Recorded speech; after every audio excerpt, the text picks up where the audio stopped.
Father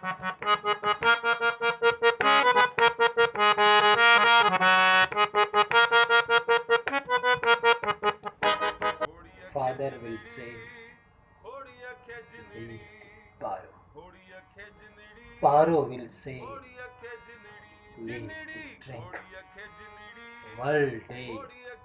will also come. People will say,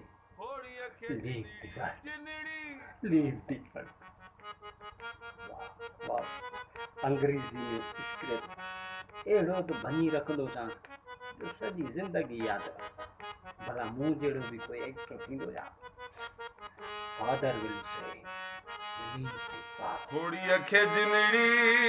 खोड़ीअ खे जिनड़ी खोड़ीअ खे जिनड़ी खोड़ीअ खे जिनड़ी जिनड़ी मारी छा चवण चाहियां बाबा जेकॾहिं मुंहिंजे वस हुजे मौला मूंखे पैसो ॾे त मां पंहिंजी हिकिड़ी दीवान ठाराईंदुसि माना पंहिंजी शाइरी जी किताब रुगो पंहिंजी शाइरी लिखाईंदुसि दीवाने ग़ालिब दीवाने जूनियर ग़ालिब पर छा कयां हिन महिल त मां मखिन जे मुंहं में आहियां सोचियो हुउसि त पढ़ी लिखी पायलट थींदुसि दोस्त इश्क जो अहिड़ो नशो लॻो पाण जहाज़ थी वियुसि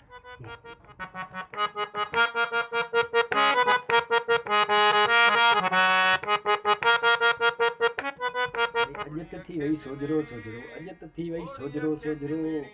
अॼु त थी वई सोजरो सोजरो अॼु त थी वई सोजरो सोजरो कोई ॻाल्हि न आहे जो मां हे काउंसलर जो इलेक्शन हारायो जिथे किथे पोस्टर हणाए छॾींदुसि ऐं वर्क कराईंदुसि खूनी माण्हू ऐं मासी हैरान खां पोइ त सोजरो खटे ई खटे खूनी माण्हूअ खे ॾिसी ऐं मासी हैरान खे ॾिसी नचण वारो बि वोट मूंखे ॾींदो अॼु त थी वई सोजरो सोजरो अॼु त थी वई सोजरो सोजरो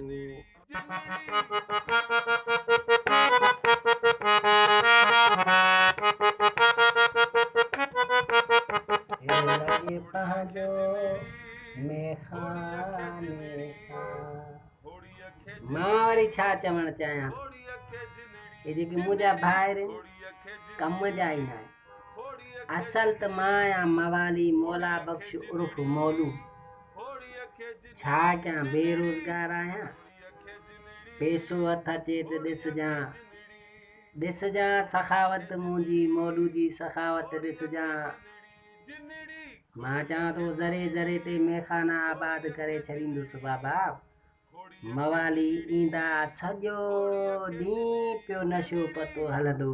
बग़ैर कपिड़नि जे